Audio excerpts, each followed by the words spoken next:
Chapter 3. The Wood Between the Worlds.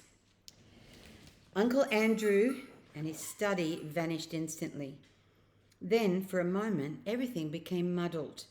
The next thing Digory knew was a soft green light coming down on him from above and darkness below.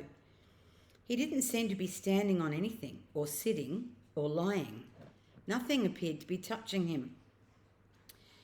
"I believe I'm in water," said Digory. "Or underwater." This frightened him for a second, but almost at once he could feel that he was rushing upwards. Then his head suddenly came out into the air and he found himself scrambling ashore out onto smooth grassy ground at the edge of a pool.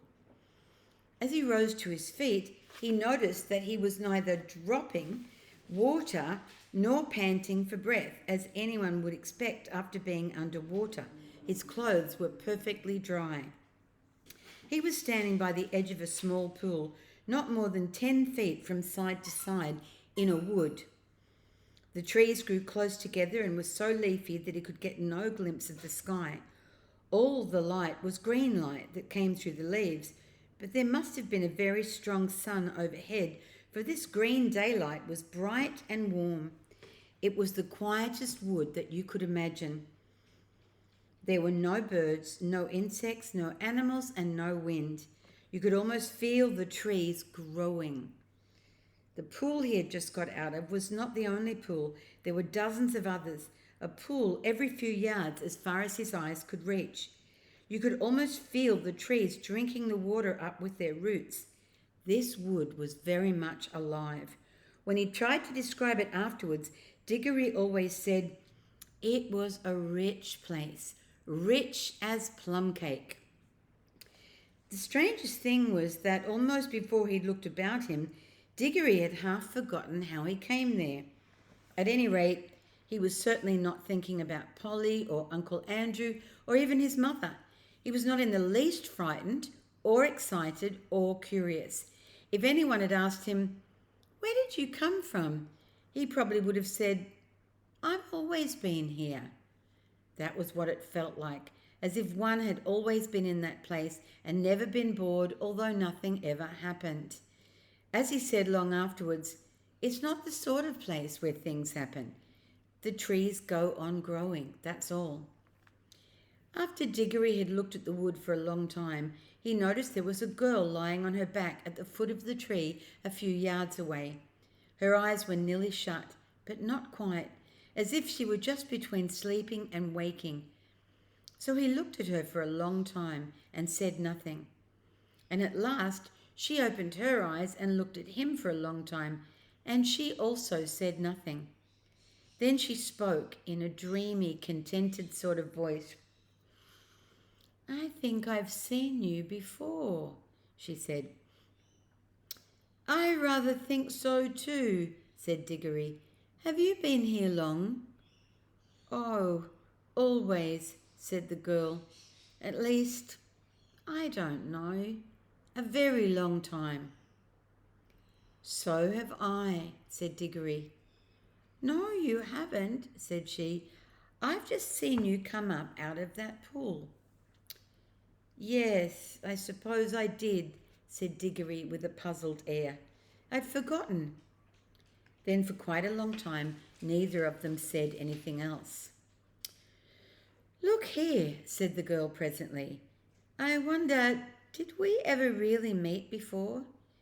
I had a sort of idea, a sort of picture in my head of a boy and a girl like us, living somewhere quite different and doing all sorts of things. Perhaps it was only a dream." "I've had that same dream, I think," said Digory, "about a boy and a girl living next door, and something about crawling among rafters. I remember the girl had a dirty face." "Aren't you getting it mixed? In my dream it was the boy who had the dirty face." "I can't remember the boy's face," said Digory, and then added, "Hello, what's that?" "Why, it's a guinea pig," said the girl. And it was a fat guinea pig nosing about in the grass. But round the middle of the guinea pig there ran a tape, and tied onto it by the tape was a bright yellow ring. "Look, look," cried Digory, "the ring! And look, you've got one on your finger, and so have I." The girl now sat up, really interested at last. They stared very hard at one another, trying to remember.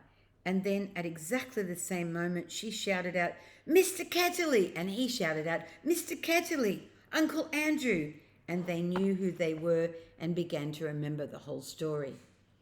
After a few minutes hard talking, they had got it straight. Digory explained how beastly Uncle Andrew had been. "What do we do now?" said Polly. "Take the guinea pig and go home?" "There's no hurry," said Digory with a huge yawn. "I think there is," said Polly. "This place is too quiet. It's so dreamy. You're almost asleep. If we once give in to it, we shall just lie down and drowse here forever and ever." "It's very nice here," said Digory. "Yes, it is," said Polly, "but we've got to get back." She stood up and began to go cautiously toward the guinea pig. But then she changed her mind. "We might as well leave the guinea pig," she said. "It's perfectly happy here, and your uncle will do something horrid to it if we take it home." "I bet he would," answered Digory. "Look at the way he treated us. By the way, how do we get home?" "Get back into the pool, I expect." They came and stood together at the edge, looking down into the smooth water. It was full of the reflection of the green leafy branches. They made it look very deep. "We haven't any bathing things," said Polly. "We shan't need them, silly," said Digory. "We're going in with our clothes on. Don't you remember? It didn't wet us on the way up." "Can you swim?" "A bit. Can you?" "Well, not much." "I don't think we shall need to swim," said Digory. "We want to go down, don't we?" Neither of them much liked the idea of jumping into that pool, but neither said so to the other. They took hands and said, "1, 2, 3, go!" And they jumped. There was a great splash, and of course they closed their eyes. But when they opened them again, found they were still standing hand in hand in the green wood, hardly up to their ankles in water. The pool was apparently only a couple of inches deep.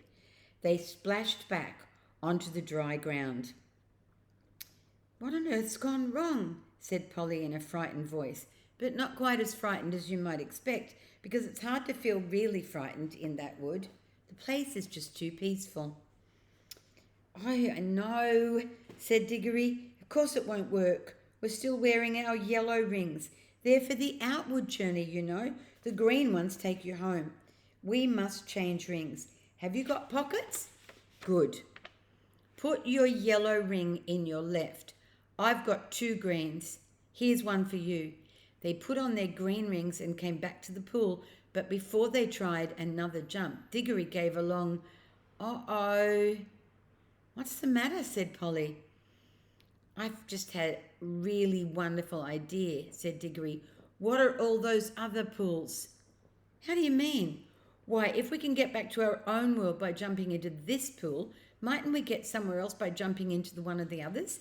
Supposing there's a world at the bottom of every pool." "But I thought we were already in your Uncle Andrew's other world or other place, whatever he called it. Didn't you say—" "Oh, bother Uncle Andrew," said Digory. "I don't believe he knows anything about it. He never had the pluck to come here himself. He only talked of one other world. But suppose there are dozens." "You mean this wood might be only one of them?" "No, I don't believe this wood is a world at all. I think it's just a sort of in-between place." Polly looked puzzled. "Don't you see?" said Digory. "No, do listen. Think of our tunnel under the slates at home. It isn't a room in any of the houses. In a way, it isn't really part of any of the houses. But once you're in the tunnel, you can go along it and come into any of the houses in the row. Mightn't this wood be the same? A place that isn't any of the worlds, but once you've found that place, you can get into them all. Well, even if you can, began Polly, but Digory went on as if he hadn't heard her. And of course, that explains everything, he said. That's why it's so quiet and sleepy here. Nothing ever happens here, like at home. It's in the houses that people talk and do things and have meals. Nothing goes on in the in-between places behind the walls and above the ceilings or under the floor or in your own tunnel. But when you come out of your tunnel, you might find yourself in any house. I think we can get out of this place into jolly well anywhere. We don't need to jump back into the same pool we came up by, or not just yet. The wood between the worlds, said Polly dreamily. Sounds rather nice.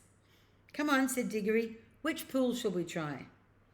Look here, said Polly. I'm not going to try any new pool until we've made sure we can get back by the old one. We're not even sure if it'll work yet. Yes, said Digory, and get caught by Uncle Andrew and have our rings taken away before we've had any fun. No, thanks. Couldn't we just go part of the way down into our own pool, said Polly, just to see if it works, and then if it does, we'll change rings and come back up again before we're really back in Mr. Kettley's study. Can we go part of the way down? Well, it took time coming up. I suppose it'll take a little time coming back. Digory made rather a fuss about agreeing to this, but he had to in the end because Polly absolutely refused to do any exploring in new worlds until she'd made sure about getting back to the old one. She was quite as brave as he about some dangers, wasps, for instance, but she was not so interested in finding out things nobody had ever heard of before, for Digory was the sort of person who wants to know everything, and when he grew up, he became the famous Professor Kirk, who comes into other books. After a good deal of arguing, they agreed to put on their green rings. Green for safety, said Digory, so you can't help remembering which is which, and hold hands and jump. But as soon as they seemed to be getting back to Uncle Andrew's study or even to their own world, Polly was to shout, change, and they would slip off their greens and put on their yellows. Digory wanted to be the one who shouted, change, but Polly wouldn't agree. They put on the green rings, took hands, and once more shouted, 1, 2, 3, go. This time it worked. It's very hard to tell you what it felt like, for everything happened so quickly. At first there were bright lights moving about in a black sky. Digory always thinks these were stars, and even swears that he saw Jupiter quite close enough to see its moon. But almost at once there were rows and rows of roofs and chimney pots about them, and they could see St. Paul's Cathedral, and they knew they were looking at London. But you could see through the walls of all the houses. Then they could see Uncle Andrew, very vague and shadowy, but getting clearer and more solid looking all the time, just as if he were coming into focus. But before he came quite real, Polly shouted, change! And they did change. And our world faded away like a dream, and the green light above grew stronger and stronger till their heads came out of the pool and they scrambled ashore. And there was the wood all about them, as green and bright and still as ever. The whole thing had taken less than a minute. There, said Digory, that's all right. Now for the adventure. Any pool will do. Come on, let's try that one. Stop, said Polly. Aren't we going to mark this pool?